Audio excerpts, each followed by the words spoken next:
good to have you guys. Welcome to you on TikTok and welcome to my people on YouTube, Facebook, and LinkedIn. Thank you so much for joining me tonight. I'm Dr. Sylvia. I'm a general practitioner. I'm based in the United Kingdom. And important conversation that we're having tonight is around women's heart health, as you've probably seen from the topic and from the title. But yeah, how are you guys doing? Nearly to the end of the year, just a few more days left to go. How the year has flown. And thank you so much for joining me tonight. Please give this video a like. That would really show support for the video, especially if you're watching this on the replay, either on YouTube and, Facebook or LinkedIn or here on TikTok. Hi, Bruised But EMP. Interesting. Hi, Vic. Thank you so much for joining, guys. I appreciate your popping in tonight.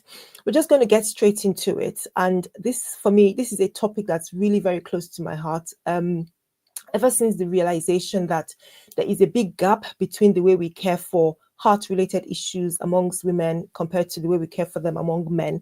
It's always been something very passionate for me, and every opportunity I have, I would love to talk about it to help educate us, because it is something that we're living with. There's so many different conditions, but as we will see in the course of this video, heart-related conditions, especially in women, are so important, and I think it's really good that we give the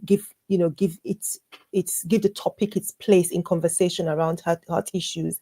So we're here because recently, Dr. Alena Maze, who many of you might know because she's a popular influencer, shared her experience regarding a silent heart attack. So let me just put a little bit of background, and then I hope to be able to play a short clip so that she tells us her story in her own words, which I think has such great impact.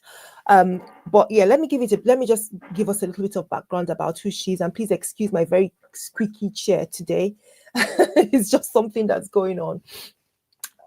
So Dr. Alena Maze is 39 years old. She's a Black American content creator, and she and her husband, Joe Lee, a US-based couple who own or run the family-oriented YouTube channel at Maze Lee. You might be familiar with it because it's quite a large channel, and they share their lives. They share that of their blended Black and Korean family. They've got 8 children.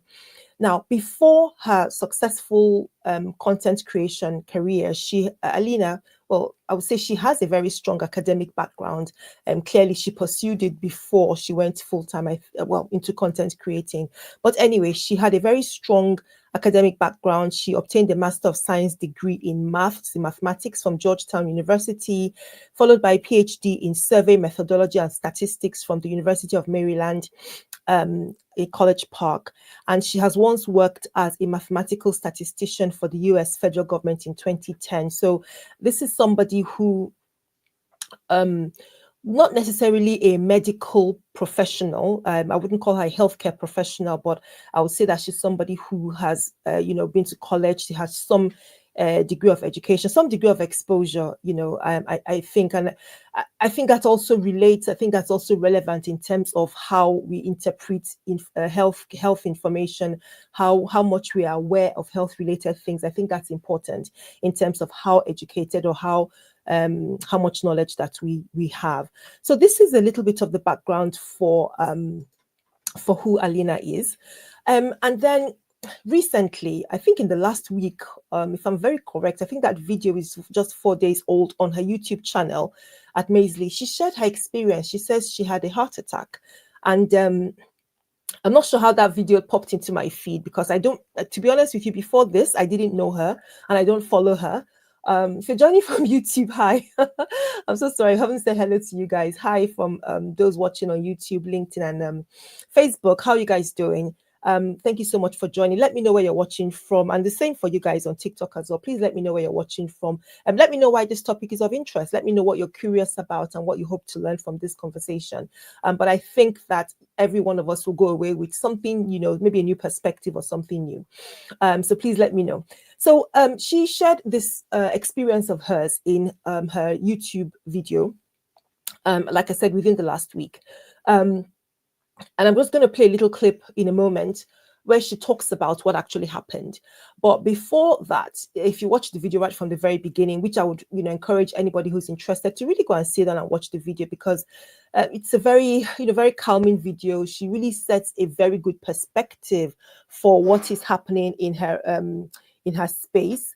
And she tells us really about, I'm just getting distracted by TikTok. Okay, that looks fine. All right. Stay cool. Hi guys from TikTok. Okay, so she tells us about her, plans at the beginning of the year, how she wanted to have a, sort of restful year, not really, I presume that to me that means not really take on too much, not allow yourself to get overwhelmed, try and have a good work-life balance, those kind of things that we should aim to, because I identify with that. I've had experience of burnout and taking too much on, whether work related or on the domestic front. Just get to a point where you feel as if you've had enough. We know that feeling. So she says that she started off the year with that kind of mindset, wanting to get things done very, gradually, very, very low key. But as life happens, as an adult, today's world, you have lots of responsibility. One thing or the other will come up, whether it's work, whether it's family, whatever it is, things come up, and some you feel you cannot push away, some you feel you can't say no to, some you feel you'd have to take on extra. It takes more of your attention and puts more, if you like, stress on you, because you have to deal with it. And none of them is illegal. None of them is wrong per se. All of them have very valid reasons for the value that they will deliver, whether to yourself as a person or to your family, whichever it is. So she mentions these things and talks about her life. It goes on for quite a bit of time about how recent experiences at home, feeling the pressure, how she even realized that she was feeling the pressure and took maybe some time off, left home a little bit just to have a bit of time to herself, and then came back, I think, feeling a bit refreshed, and still the issues hadn't gone away. The issues that were stressing her, the issues that she was dealing with, her busyness as a mom, as a wife, a business person, a content creator, all that hadn't really gone away. She still had to tackle them. It was still there to address. So it was on the back of all this experience, that this heart attack experience now occurred. So let me play the video. I'm just going to occasionally, I'll just, cut it a little bit so that I can just, put a little bit of context or maybe explain a bit better. And then at the end, and when she's finished sharing her experience, then we can sort of look into it. And I would like to say, first and foremost, that we're not here to judge Dr. Alena. That's not my intention here. She has been very kind, I think, and very courageous to sort of put this experience out there. Many of us wouldn't. And it will attract different opinions, as these things do. There are some people who will have different levels of understanding based on whatever you put out there in the public space. And some people might lean positive, some might lean negative, whatever. But in this particular setting where we are here today, we're going to be very, very positive and use this as an opportunity to learn. Okay, use this as an opportunity to build ourselves, because that's the intent of the work that we're doing here, the intent of this channel, for us to learn and to grow. So I really appreciate that she took the time to share this with us. Those on TikTok, because I don't know how well you're going to hear this recording as it plays, intentionally I'm going to stop it from time to time and just sort of relay so that you guys follow along, because I think it's really important that you do so, and that will really be great. So hi there, Serendipity, watching from England. Hi, thank you so much for watching. My best friend of 20 plus years. Oh wow, just 3 days, dropped dead. Oh my God. After complaining about pain in her chest, we haven't even buried her. Oh, my deep, I'm so sorry. Bless you. I'm so sorry to hear this. I'm, words fail me. This is the reality of this thing. And I think why it's important to have the conversation. I'm so truly honored that you chose to just, pop into this and share your real experience, because that's the truth. It's something so shocking, and my deepest condolences to you, her family, all the friends and all the loved ones. it's just one step at a time. I don't even know how you begin to come to terms with this, and I just send you my deepest thoughts of condolence at this time. And I think you've sort of helped to set the stage for this conversation, and I thank you for that. I thank you for that, because people seeing that will know that this is something that is not just a video that we're watching, it is something real. So thank you so much for sharing that, and my condolences. So let me start this clip, and like I said, I'll pause it occasionally just to make sure that my people on TikTok are also following. Okay. Again. And so this takes me back to how this heart attack. Let me get my volume all the way up. I just realized that I think that would help if I put my volume all the way up. So let me try this again. Okay. Again. And so this takes me back to how this heart attack happened. So I got in my car to go on a drive. I was like, okay, this is getting on my nerves. And I was talking to my sister and just telling her about some of the frustrations I was having as a mom, as just a person, as a wife. And we were kind of laughing about this because in general, I'm like a silly person. So even the things that get on my nerves, like I think they're funny. So I was even laughing about this with my sister, and I was about to say something that was really getting on my nerves. I was smiling, about to say something. Then all of a sudden I felt this tightness in my chest. I was like, whoa, what was that? I was driving. I was like, nah, I'm good, you know? So I just kept on driving. I was literally about to say it again. And then okay, so I've just sort of put a hold on it because she's just starting the story. And what's happening is she was driving. We don't know where she was going to. So she was really not exerting herself. She wasn't running. She wasn't in the gym. She wasn't exerting herself. She wasn't fighting, shouting, or anything. She was, how you're just sitting in the car and talking to your sister. That's what she was doing. And that's when the symptoms first of all started.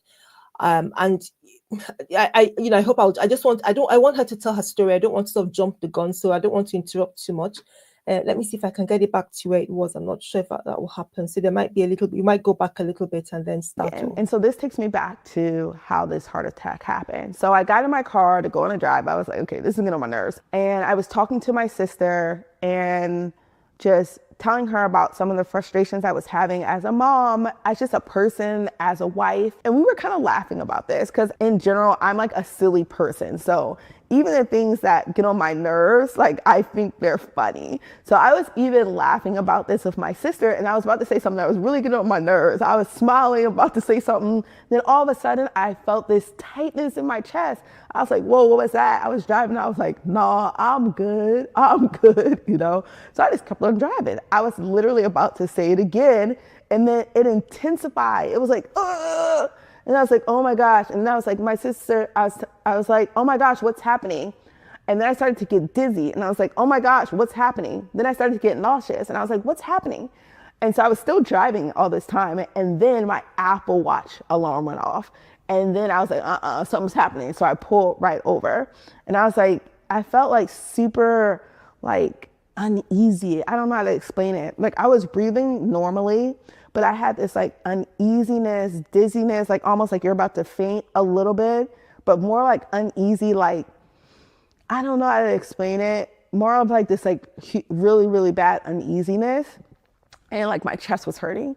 So my sister called 911 and she lives in Maryland. And so she could not get to the 911 here. They were rerouting her in different ways. And so I think she ended up calling Joe. And I had to actually end up calling 911 after her to get them to hurry up to get there. By the time they got there, it had been like 25 minutes.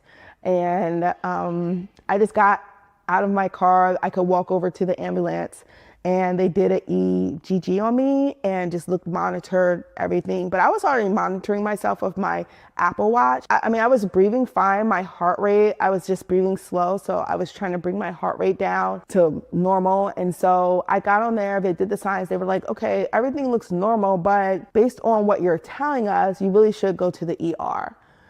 I felt fine. I felt my chest was tight. But I just felt like extremely exhausted and like, I don't know, I just felt exhausted, tired, and just like not feeling good. Like all of a sudden I felt sick, you know?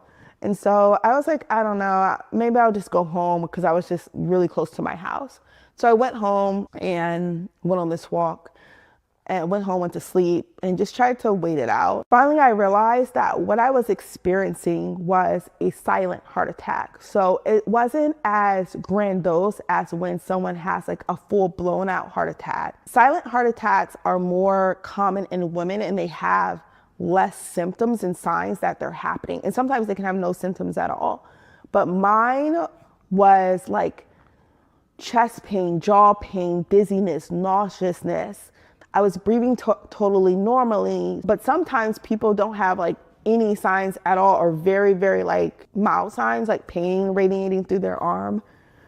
And I was just like, man, I've kind of felt this before. I wasn't driving at the time. Did this happen to me before? But regardless, I was walking and these type of silent heart attacks just, can really go unnoticed in women. And it was scary. It was scary. And let me tell you why it was really scary. It's because my chest has been hurting for the last week and I just can't shake this feeling. So I talked to my doctor and she recommended that I come in to her next week and we can see and do more from there again. And so okay, there you have it. So I'm sorry I couldn't cut. I didn't realize that when I loaded it up, it was just going to play. I had no way of just sort of cutting the video or the clip.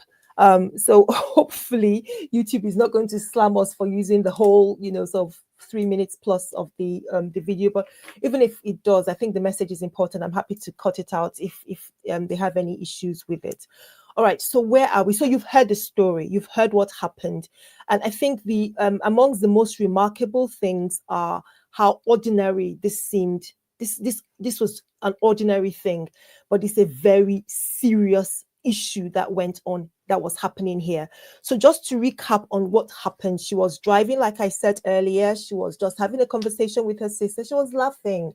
She was talking about, like I said, she started this whole video by saying that she'd been feeling a bit frustrated, a bit stressed, and things had been going on. And then she was sharing this with her sister, and all of a sudden she felt a sudden tightness in the chest. Okay. So she said, oh, what's happening? What's happening? And then, she went on, carried on driving. It wasn't severe enough for her to sort of, it didn't just boom, stop her in her tracks. No, she carried on what she was doing. And then I'm looking at my notes because I put notes down. And then she said she had intense tightness in the chest again. And then on the back of that, she started to feel dizzy or lightheaded. And she felt nauseous. Oh, that means she felt as if she was about to throw up. And then while she was still trying to figure out, as we all would, so what's happening? Have I eaten something? Why am I feeling this way? Blah, blah. You'd be asking yourself a manner of questions. And then her Apple Watch went off.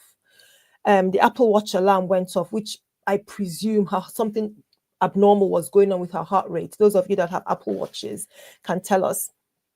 I don't have one, and my daughter has one, and I asked her to let me see what your Apple Watch does. But clearly, it's monitoring your heart rate, and so when the heart is under strain, as it clearly was in this situation, the heart rate was probably fast. I would presume went very high or abnormally high, which is why the alarm went. And this is when Alena decided, right, something is not correct. And please pay attention to all her symptoms. There is none of them that I'll disregard at all in this scenario. None of them. From the tightness, even if it's just a niggly tightness. And that's one of the issues when it comes to a silent heart attack. It's not a severe, the classic one that we know of, severe crushing pain, somebody falls down to the floor. No. That's not what we're talking about here. Because clearly if that happens, nobody will be asking questions. And my question in this for this video, and for those of you on TikTok, I'm sorry I didn't have space to put it there, was Alena's decision at the end of the day, or at the end of this episode, was not to go to hospital at that point. And my question to others on the other platforms was, would you go to hospital given the kind of experience that she had? So it's not enough to make her collapse. She's not collapsed. She's still up and doing. She pulled her car over. She stopped the car properly. Okay. And she told her sister, I'm not feeling right. Something is not right. Because she says uneasy. That's very important. Please don't ignore that. In what we're taught in school, as I remember, people who are having a heart attack can have that sense of impending doom. That's the way that we were taught. There is that feeling that something is desperately wrong. And she tells us, she says she felt uneasy. She mentions it twice or thrice. I don't want to repeat the clip, but she says it twice or thrice. She had this bad uneasiness. She said her breathing was normal. Okay, you would expect that with this going on, surely should be puffing. No, her breathing was normal. Okay, so she felt faint. And then what I love that she said, and that's why I'm so grateful to her for this experience that she shared. She said, I don't know how to explain it. In fact, I think she said that twice in this clip. Not able to put it into words, because sometimes, and I'm going ahead of myself, but let me say it here just in case some people are going to leave and then miss that, because sometimes you might feel you don't know how to say something, you don't know how to explain it, and that might put you off seeking help, thinking that, oh, they won't take you seriously. That's, I mean, medics like me won't take you seriously, or think that you're overplaying, overstating it, or you're being unnecessarily anxious, or you don't know what you're talking about. Please, that's not right. I can't tell you how many times I start a consultation, and as we go on, they tell me, I don't really know, I can't really explain it. It's a very, very common way, because sometimes you don't know, and that's fine. That's okay. It's not normal, but you don't know how to put it into words. That's okay. Still come and let's try and work out what could be going on. So she was able to get out of the car. That's when the paramedics, came, because as you heard, her sister was desperately trying to call in 911 because they're in the States, trying to get the ambulance to attend, because I think the sister is in a different state. I don't know how it works there, but she couldn't get them to, the sister herself couldn't arrange for that. And so I think she had to call her husband, who then called the ambulance. Eventually, anyway, paramedics turned up. And she says she was able to get herself out of the car. So again, I emphasize to you that she wasn't, sort of collapsed or so ill that she couldn't move. She felt not right. How many of us, please put your hand up, how many of us would not feel right, but you will still go to work? You don't feel 100%. There's that niggly ache in your chest, but you will still go and do your 12-hour shift. You don't feel whatever it is, but we still get out and do it. And I'm talking to women in particular. But of course, men can be affected as well. And of course, I'm even speaking more specifically to Black women, even though this is a conversation for women's health. But the indices and the evidence suggests, not just suggests, tells us that the experience is even worse for women of Black, heritage.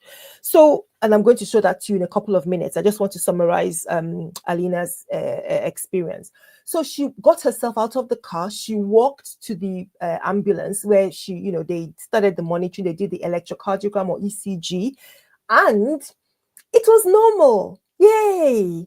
So, okay, maybe she was just imagining things. Maybe she was just having an episode. After all, she's been under stress, hasn't she? No. And I don't want to get ahead of myself, but I want you to hear that the ECG was normal. That doesn't mean that something isn't wrong. Okay, so we don't just accept a normal ECG and say, okay, you have to put together other things that are going on. And then she mentions that she'd been trying to bring her heart rate down by slow breathing. So of course the paramedics, said to her, even though this ECG is normal, based on the information you've given to us, we think we should run you to the ER. Why? To do more tests, to confirm what's actually going on. Because unfortunately, sometimes these kind of symptoms could happen in so many other conditions. I beg your pardon, could happen in so many other conditions. So we want to make sure it's not enough to just do the ECG. We have to check, do some bloods and do other things. But she said, and I really want us to put ourselves in that position, because it could be us. We don't know whether she had to rush back home to pick up, something for the kids, or go and do a school run, or whatever it was. And you think, well, this doesn't seem so serious. It could have been any one of us making that decision. Okay, and even though I've got my medical hat on, and so I could probably figure in my head, just based on all this, I'll probably, if it were me, I'll say no, this is serious. But for somebody who doesn't have that training, there may be other things that seem important, and it's not as if she doesn't think it's important, but there may be other things going on. And that's why I'm saying that we're not here to blame anybody. We're here to learn from this experience and see how, perhaps based on this information that we now have, we might approach things differently if it were us that it happened to. Because there are countless people that I've heard about that have an experience where somebody was fine one moment and then they slumped. And, thank God for this message for serendipity. And I'm going to just leave it on here. Who shared with us her heartbreaking experience. She's watching from here in the UK where I am, and she says her best friend, 20 plus years, just 3 days ago dropped dead after complaining about pain in her chest. And her heart is breaking, and this was at age 40. So this is not something that is not, that's rare. Look at the age. And did you remember I mentioned Dr. Alena is 39 years old. So we're not talking about, it happens in women in their 60s or 70s. No. We're not saying that. We're not saying that the risk of heart disease is not higher as we go older. Yes, it is. But we're saying that we can't ignore the fact that it could, for so many different reasons, potentially happen in younger women. So that's the stage. That's setting the stage for, the rest of what we're going to talk about, including what is a silent heart attack, what are the symptoms, risks and complications I'm going to share with you. Let me take a quick break, and then when we come back, we'll just dive straight into that.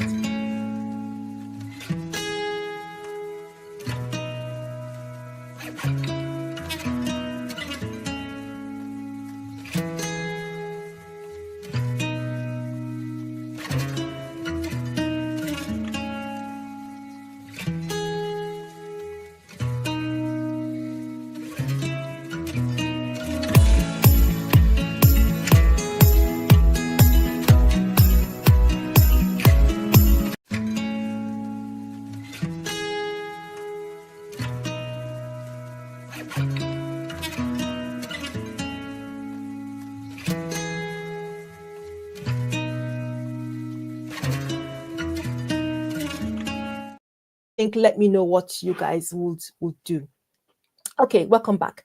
So the conversation is around the heart attack, which I presume everybody here would be familiar with those words.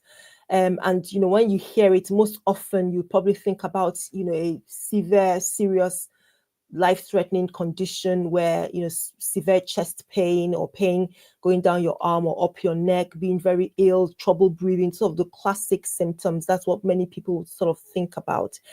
So yes, a heart attack often brings an unrelenting sensation of pressure, heaviness, or tightness to the chest. But I would like to talk about why this is particularly important for women. Let me share my screen. If I can, let's take this off first. Let me share my screen and then just give you let's look at some statistics. Let's look at some statistics. This one is from the US. Okay, so this is a report from June of this year, 2024. This was authored by the McKinsey Health Institute, and it's called The State of US Women's Heart Health, a Path to Improved Health and Financial Outcomes. It's an easy read, actually, and I'll put the link for this in the description box so that after this, obviously, so that we can, if you're interested, you can have a look. And it sort of gives it's brief, is closing the cardiovascular disease gap between men and women could help women regain 1.6 million years of life lost because of poor health and early death, and boost the US economy by 28 billion annually by 2040. Okay, let me do a quick read of the key things that this report is saying and why I think it's important, okay? So cardiovascular disease, read heart-related conditions, is the leading cause of death for women. Cardiovascular conditions in the US make up at least a third of the women's health gap because of inequalities between women and men in care delivery, efficacy, and availability of data. And they say addressing heart health at every stage can improve a woman's quality of life and overall health. It could lead to at least 1.6 million years. I think we've said that.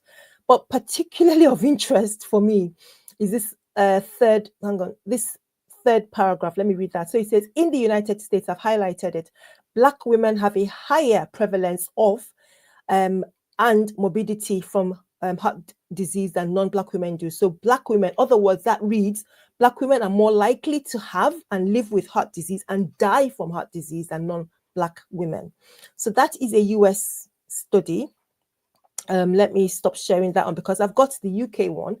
I've got a UK one, so let me put that one up as well because I'm based in the United Kingdom, and I was sort of looking at what kind of conversations that we have. Okay, so this is from, hang on, where is this from? So this is the Heart Research Institute in the United Kingdom. The article is Women and Heart Disease, and I'll also put the links in the description when we're done. Heart disease and heart attacks are often associated with older men, but women are just as affected. It is important to be aware of the unique warning signs and risks that women experience. So the parts that I want to draw us to particularly, it says, the second paragraph says, heart disease is the leading cause of death for women in the UK and globally. Heart disease is the number one killer of women in the UK, and there are currently more than 3.6 million women in the UK living with heart disease. Coronary heart disease, which is disease of the blood vessels or the arteries that supply the heart itself, kills more than twice as many women as breast cancer. And each year, more than 30,000 women in the UK are admitted to hospital due to a heart attack. But the one I want you to really pay attention to, and which I think is very relevant for this conversation, is what I've highlighted here. But despite these sobering statistics, many women are unaware that they are also at risk of heart disease, and particularly young women, particularly women who feel, oh, it's an older person thing. So this is why we're having this conversation, part of why we're having this conversation. So we've talked about Dr. Alena's experience. I've talked about the fact that a normal ECG doesn't mean that heart problems are not there. I've talked about how relatively, how do I put it? Relatively light the symptoms were, because she still managed to move around, but they were enough for her to call attention to her sister for them to get an ambulance. So, just try and put that in your head, that there's some people who, what's the word we use? Some people who have a very high pain threshold, so they can tolerate a lot of pain. And that differs from person to person. It doesn't mean they don't experience it. It just means that some people may tolerate something better than others, but it doesn't mean it's not causing any problem.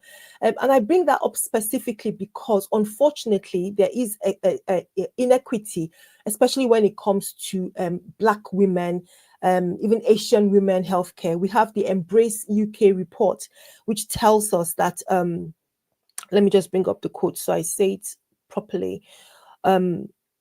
Here. Okay, so this is the Embrace UK report 2023, looking into the deaths of women during pregnancy, child birth, and the year after birth. Shows stark and widening social inequalities, because it's not the first time that they were doing that report. This is the most recent one, despite all the promises made and all the supposed changes that were supposed to come into effect. They found women from Black ethnic backgrounds remain 4 times more likely to die compared to white women, and women from Asian ethnic backgrounds twice as likely to die compared to white women when it comes to pregnancy-related issues. And that is, so many different factors contribute to it. One of the most painful ones is this mindset or thinking or feeling that, oh, because somebody is Black, they're able to tolerate pain better. It's nothing to do with your skin color. It's nothing at all. Okay, because if somebody is in pain, they're in pain, and you need to treat each person as an individual and assess them and not make judgments because of their skin color, because of their race.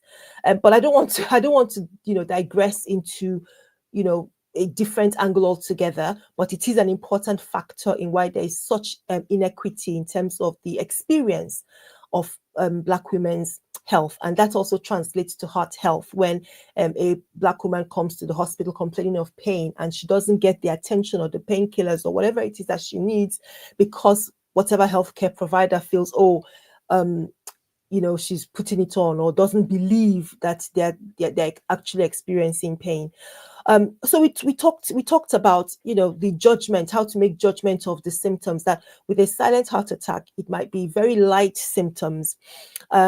And it's possible that this was what Dr. Alena experienced when she had her own symptoms. The other thing was, like I said, I don't know, I'm not a medical practitioner. Perhaps there are other things that were planned in the day. And when you're faced with symptoms that don't appear serious, innocently, you might think, oh, okay, I'll deal with this later because I've got so much I need to do. We've all been there. we've all been there. We need to admit it so that we can, learn and see, right, I probably need to, if at all I have this kind of experience, I probably need to take this more seriously. Okay, so what is a silent MI? Dr. Alena did explain it very, very well. I thought, and unfortunately, if I start to play that clip, it's going to start right from the beginning and take us all the way down to the end. So I don't want to stop going to that. But it's when a person is experiencing symptoms, or in fact, let's put it this way. When a person is experiencing a heart attack, which is damage or injury to the heart muscle, and where they have no symptoms or very mild symptoms, or even symptoms that do not appear connected to the heart. So that's what a silent heart attack is. The problem is that it is still a heart attack. Okay, so the silent, another term for it is a mini heart attack, which I think I'm not really happy with that, because it might take you away from the fact that this is actually serious, because having a silent heart attack increases potentially the risk of having another one, or even one that is more severe. So it's sort of it signals that there is something not right. It should always be checked out. You can't assume that because it's a silent one, oh, it's not important. It is important, because the fact that it's happened means that there's some damage that's happening to the heart muscle. Perhaps a small amount of damage, perhaps a tiny amount of damage that is compared to a severe one. I don't mean it's not important, but there is damage nonetheless, which can cause complications down the line. So that's what a silent heart attack is. Who is at risk? Who is at risk? Somebody who has disease of their heart vessels. Well, and what are the heart vessels? Before I share this one, let's just have a look. So these are the heart vessels. The vessels directly sitting on the heart itself. Those are the coronary vessels. The ones in red, if you can see them, are the arteries. So the arteries are the vessels that will bring nutrition, oxygen to the heart muscle. What happens if a muscle doesn't have nutrition and oxygen? It will die. Okay, so if something happens to those coronary arteries, if they are diseased, if they are blocked, those are the things that can lead to, or if they kink, if they sort of bend, because even the arteries themselves are made up of a type of muscle. So sometimes they could just kink and they block a little bit, they narrow a little bit. That could reduce anything at all, really, that can reduce the oxygen flow to the heart, can result in a heart attack. So we're saying that the potential causes are things like a blood clot that could develop. If somebody has, for example, very high cholesterol, it increases the risk of developing plaques inside the blood vessels that can lead to a clot being formed and then blocking the vessel. Or, like I said, it kinks a little bit, or there's some kind of injury to the artery, the coronary artery. Okay, so apart from that, the other things that could increase the risk of that happening or developing a heart attack are being overweight, not having regular physical activity, eating too much salt, excessive amounts of fats. These things, I know that you know them. High blood sugar, high cholesterol, high blood pressure, stress, smoking, preeclampsia, a situation where there is a woman has high blood pressure in her pregnancy, as well as other symptoms. I do have videos dedicated to preeclampsia. If you don't know what it is, please have a look on the channel in my pregnancy playlist. The other things that can increase the risk of developing a silent attack, simply being Black, the family history, being after the menopause when estrogen levels drop, and being older. So these are the risks that we know. But I want to let you know that apart from that, young women could have silent heart attacks. And we've seen two examples, just two, both from the case I'm presenting that Dr. Alena shared with us, and the example or the instance that was just shared with us by somebody viewing this video. I don't know her, I didn't plan anything, but this just spoke to her because this is a real thing that she's experienced. Okay, so those are the risks of having a silent heart attack. The other thing I'd like us to think about is, and I've mentioned it a little bit, that though it's small, mini, or silent, doesn't mean it's not causing problems. Even though it's not a severe crushing pain, it's a bit of a tightness. Even though it's not making you drop down, it's still causing problem, because if you don't have treatment, or if treatment is delayed, it can lead to severe damage to the heart muscle, or even death. Okay, it could cause an irregular heart rhythm. So some people talk about experiencing palpitations. You just think about it. Somebody who's having these chest pains, not very specific, they're not severe enough for you to come to the doctor. Perhaps when you rest, it settles down, so you don't think too much about it. But perhaps that's angina that you're having, and you just put it off because of work, or because you've got so many things going on, and this is a busy time of the year as well. But anyway, when it settles down a little bit, and then you start to experience flutters in the chest. Somebody says, "Oh, let me interrupt this and say, Princess Shireen, hi, just got the #1 gifter badge. Hi, Princess Shireen. Thank you so much for liking the live and for sharing. You're my #1 gifter. Thank you so much. I appreciate you." So somebody might experience flutters in the chest, or feel their heart pounding, palpitations. There are so many different ways we could explain it. Feel, as if you've got butterflies in your chest, or feel as if your heart is skipping beats or missing beats. Any of those things, and different symptoms could develop. It could lead to heart failure, because the heart muscles are damaged, so they're not pumping effectively anymore. They're weak and flabby, so they allow fluid or blood to accumulate in the heart and in other parts of the body. And potentially, some researchers also say that this can increase the risk of stroke. So we're talking about something that is particularly important. Okay, we're talking about something that is really the term, I think the term doesn't describe enough how important it is, because if women know that, oh, this could be what is causing this, then we would bring it to the attention of the doctor, and please feel empowered to do so, and not to be disregarded, because it is something that is serious. And I've mentioned how potentially it could affect Black women even more compared to other ethnic groups. So I want us to take a quick break, because what I want us to do when we come back from the break is look at why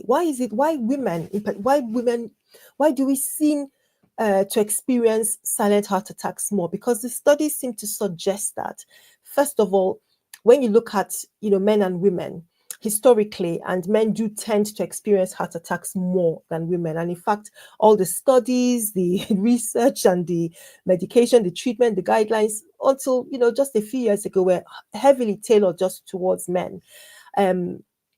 But women can have heart attacks, and some studies are telling us that silent heart attacks could actually happen more often in women. So when we come back, I'm going to share with you why this might be the case, and then we'll go on and talk about a couple of other things before we draw things to an end. And if you've got any questions, please feel free to pop them in the chat. I didn't share my disclaimer at the beginning, so let me do so here, halfway into the stream. But just to say that we're discussing this video is for educational purposes. I can't diagnose you online. I can hopefully provide some clarity, some education, information about this that you can take back to your doctor, to either have a conversation, explore other treatment, or just prompt you to get something going that you thought, oh, this is not important, but then because we've had this conversation, you realize it is. If that happens, then I think I've done my job. So disclaimer that we're not providing any advice or treatment from this video. But let's take a quick break, and when we come back, we can look into what are these reasons that women are experiencing this condition more.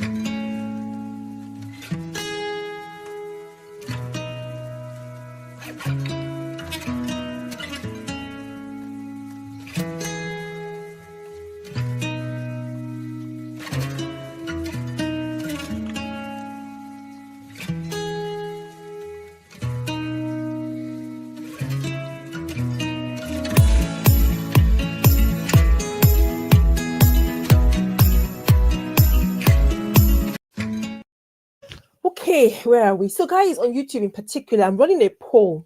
Did I tell you? I'm sure I didn't say it at the beginning of this stream. We are running a poll.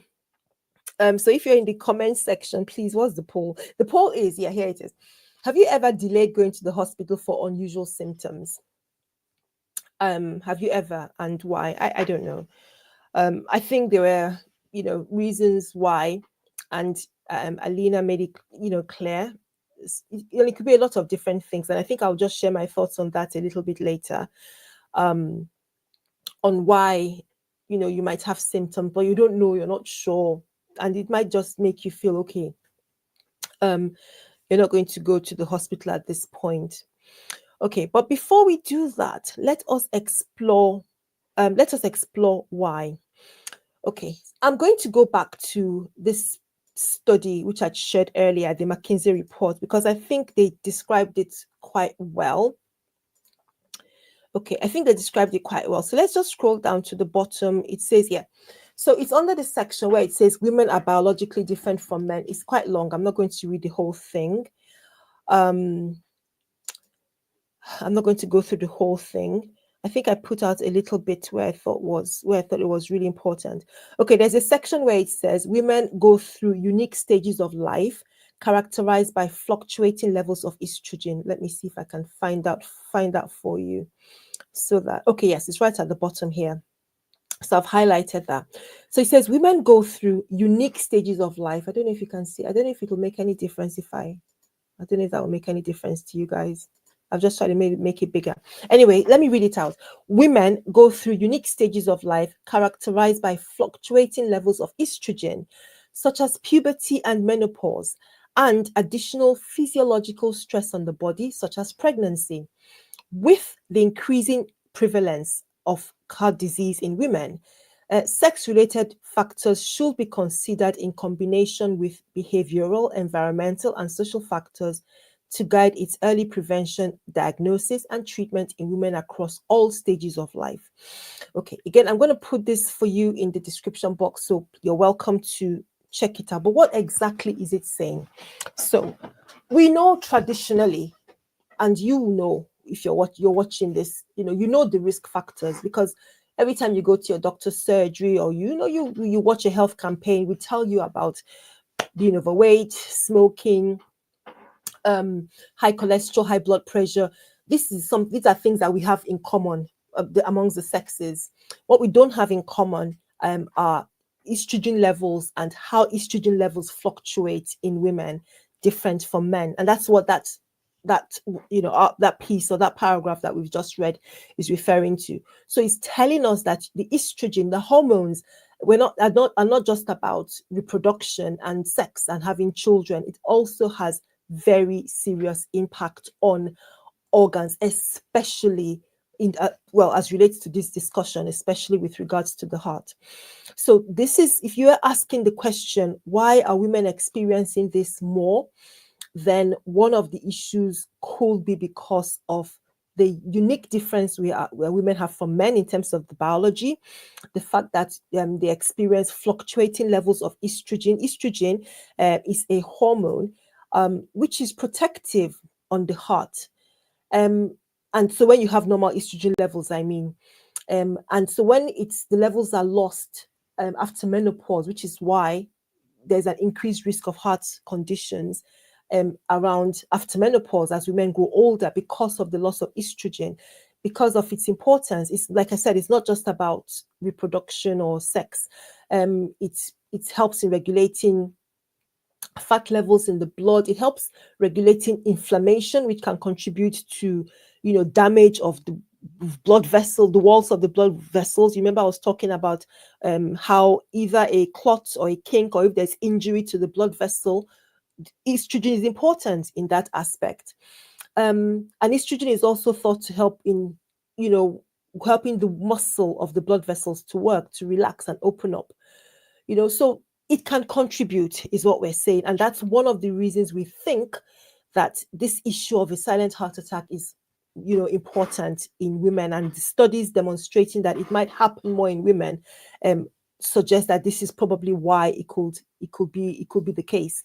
The other thing I want to talk about is if somebody says heart attack, the first thing you think about, or most people will think about, who are familiar, have watched televisions or have read articles around that, are the classic symptoms: severe crushing chest pain, sweating, vomiting, collapse. Those are the things that you tend to associate with heart attack. And don't get me wrong, you're not wrong, please, you're not wrong.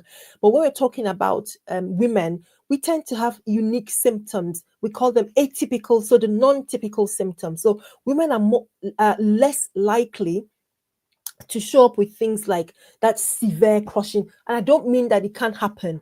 I'm just saying that if a woman is having symptoms like tiredness, symptoms like heartburn, we shouldn't just assume that it's just tiredness or it's just heartburn. We should also think about other possibilities, especially if it's something that is persistent. We should also ask ourselves those questions, and we're teaching ourselves this. Healthcare practitioners teaching ourselves more about this, coming to the point where we have to ask the question. And when a woman comes into the hospital or comes to the clinic, and she presents with a symptom that ordinarily we would not be thinking about the heart, now we realize that women have atypical symptoms. Atypical symptoms. And so I've mentioned some of them. It could be very, very tired. It could be tightness in the chest or feeling uncomfortable in the chest, feeling sick, experiencing heartburn or indigestion, feeling dizzy or lightheaded, pretty much similar to what Alena said that she experienced. There could be, of course, discomfort in the neck or in the jaw, in the tummy, in the back. It's just really important to have it at the back of your mind that if you're experiencing these symptoms, feeling very tired, just feeling not right, don't just assume, don't just put it off. Please do speak to someone about your symptoms. So for those on YouTube, Facebook, Instagram, LinkedIn, I am sharing a screen now that I've got a list of statistics that I felt are so important that we should just remind ourselves or just reflect on. For example, that studies suggest that between 22 to 60% of all heart attacks are silent, and that silent heart attacks may be more common in women, which we've mentioned already. And we've also said that people who have a silent heart attack and don't get treatment have a 3 times greater risk of dying from coronary artery disease. Because please, if you remember, I said that it might happen again. The fact that it's one silent heart attack has happened might mean it's happened again. And I think Alena mentioned how this wasn't the first time she was having this chest tightness thing. I think it happened the week before or a couple of weeks before.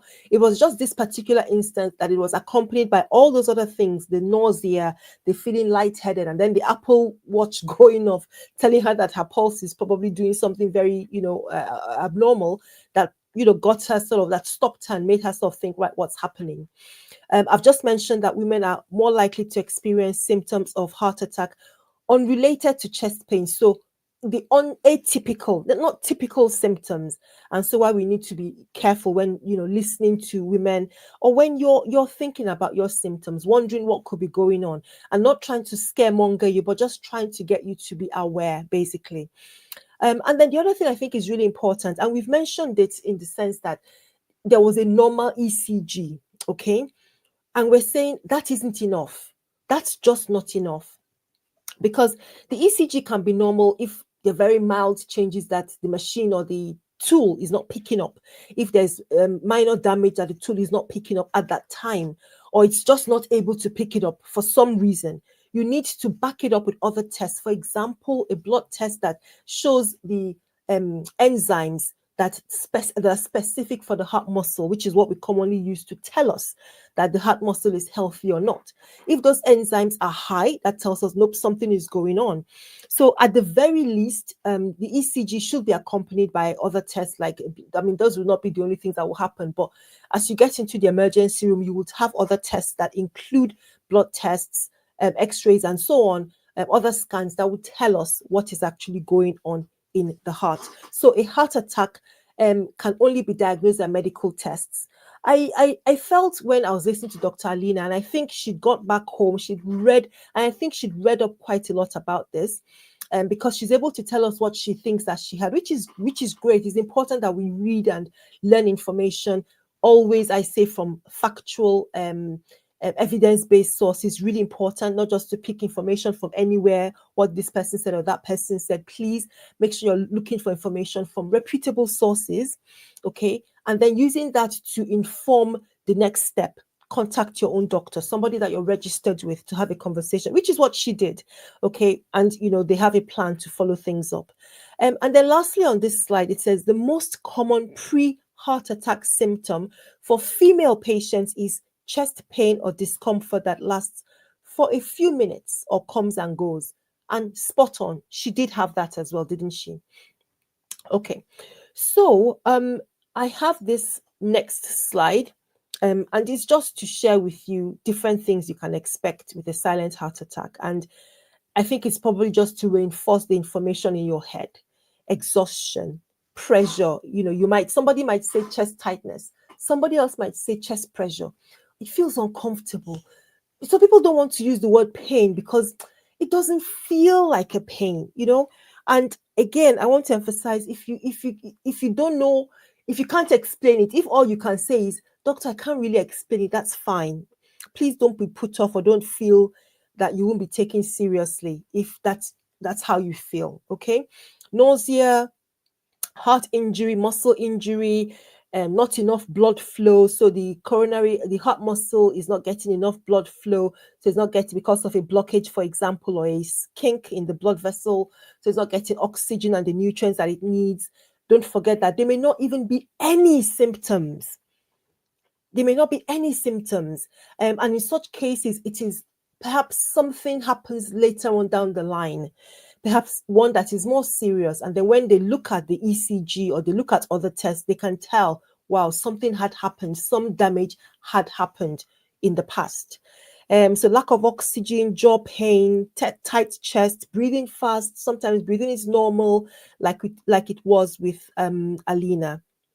Okay, so we've talked about that, and we've said it's really important to listen to your body. I think that's, for me, is really important thing. And I'm just going to, give an opportunity for people to ask questions if you've got any questions at all.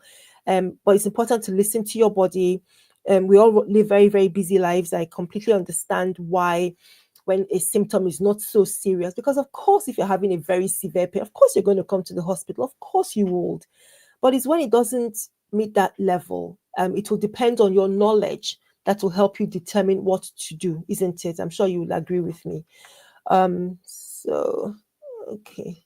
So I'm just looking at TikTok. Okay. So yeah, listen to your body. If something happens, you're not sure, please seek care, help promptly. We've talked about the symptoms. And I just wanted to very briefly say, I'm not sure what this is. Okay. Why is it that we might delay getting care? Why is it that we might delay going to the hospital? Again, we might just think that symptoms are minor. Okay. That's understandable. If you don't know, you don't know. But here's the opportunity to know.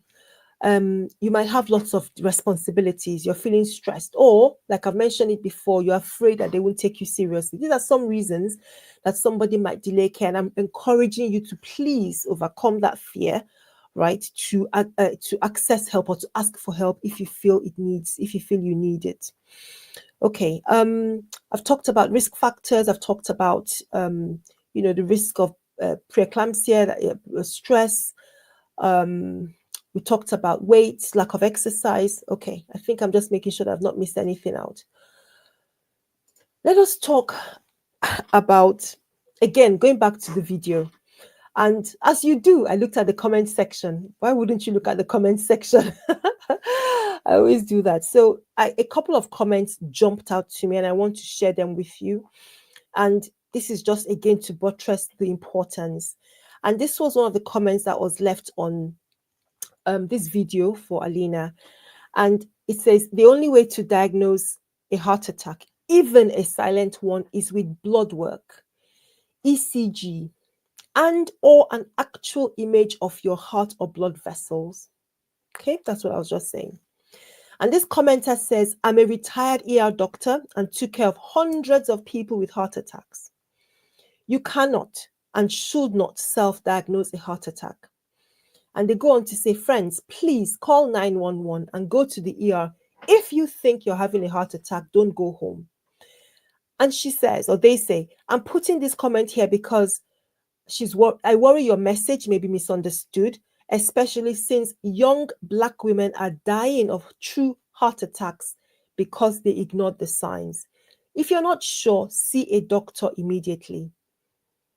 This is why this jumped out to me, and it's so important. Please share this video, share it with somebody, share this information, because we're still seeing this lack of knowledge, lack of information and awareness that actually causes um that actually I'm just being distracted by TikTok, guys. Because we're still seeing this lack of information that could cause serious harm. And that's why, again, I'm so grateful to Alena for sharing this experience, because it gives us opportunity to have that conversation, to talk about it. She didn't go to the hospital, and we're not judging her for why she didn't go, or what led to her decision not to. I think she made it quite clear, and we're not there with her. We don't know what else was going on. But I have to throw the question back into us, because we're as human as she is. And if you had that kind of experience, it wasn't that severe. Some people would. I think many people wouldn't. They would think, oh, it's not very serious. And it's usually a combination of different things, the lack of knowledge, other things that seem to be more important because you don't know that this is actually quite important, or your fear, which I've just talked about. And I really want us to be aware of these things so that we can overcome them. So that's one comment which I feel was really instructive. The next one is also quite gravid. Is also quite, did I say gravid? Also like grave. Also quite grave. But again, it buttresses the point. And this is someone who says, I'm so glad to hear you're okay. We lost my sister October 30th, 2024 from a heart attack. This is literally in the last, 3 months? 3 months or so. She was only 40 years old. She left behind 8 children, with the youngest only being 7 months old. Wow.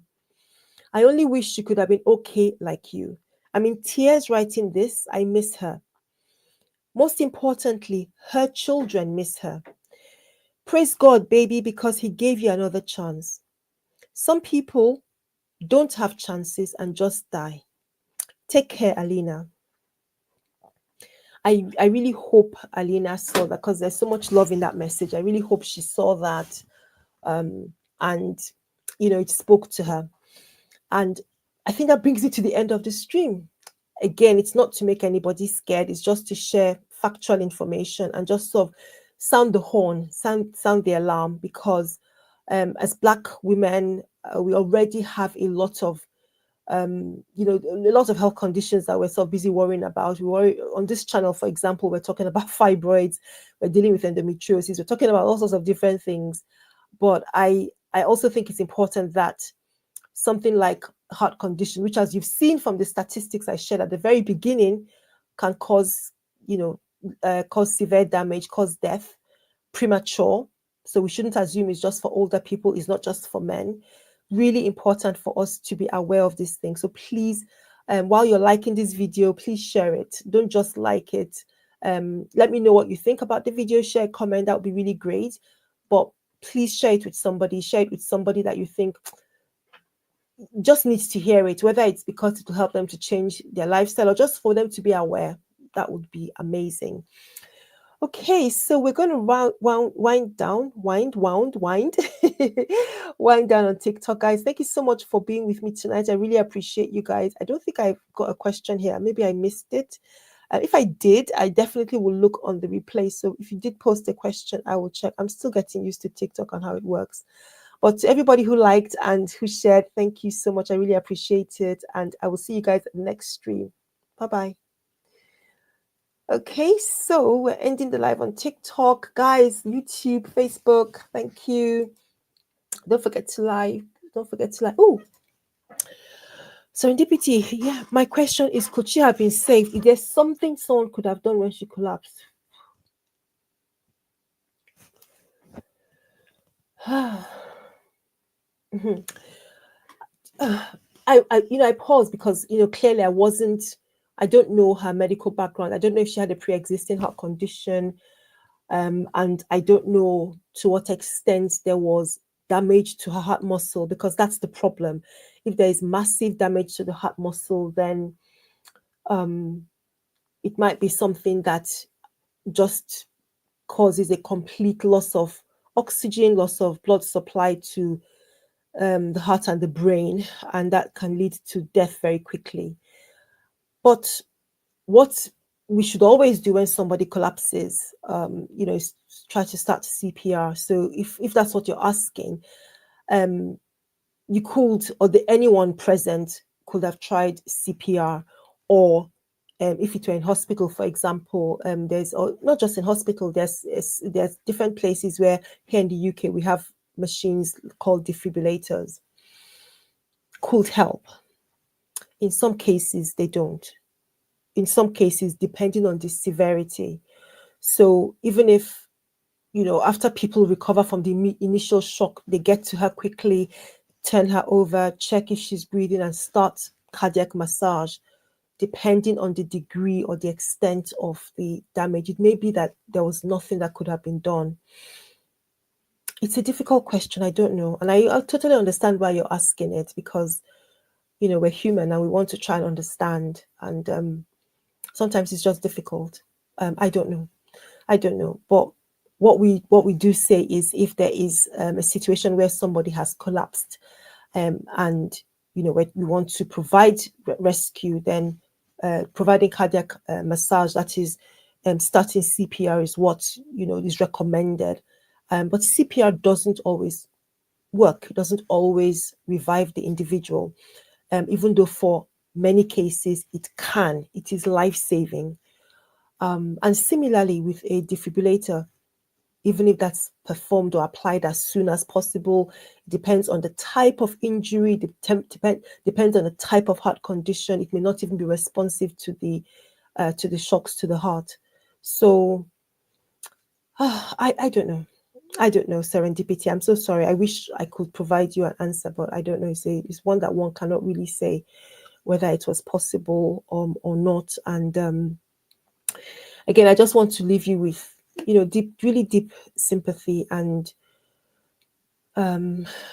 just wish you and the entire family well at this time. It's not easy at all, and I just wish you all well. Yeah. Thank you so much for joining, guys. Thank you so much for being with me. This is not an easy discussion or conversation to have, but if we could share it with somebody, let the YouTube algorithm know that this is an important conversation, and hopefully just boost it so that it gets to many more people, and then conversations can continue elsewhere. That would be amazing. Thank you so much for being with me tonight, and I'll see you again in the next stream. Take care, guys. Bye-bye. Hi, I'm Dr. Sylvia. I'm so excited you're here. In this video, you'll get excellent health tips that will make a real difference. But that's not all. I also create personalized guides, tools, and plans tailored to your specific needs. These resources will help you reach your goals faster and more effectively. Don't miss out on your free copies. Check out the links in the description box below. Before you watch this video, please like and subscribe to the channel so we can continue this health journey together. So, let's get started. I'll see you in the rest of the video.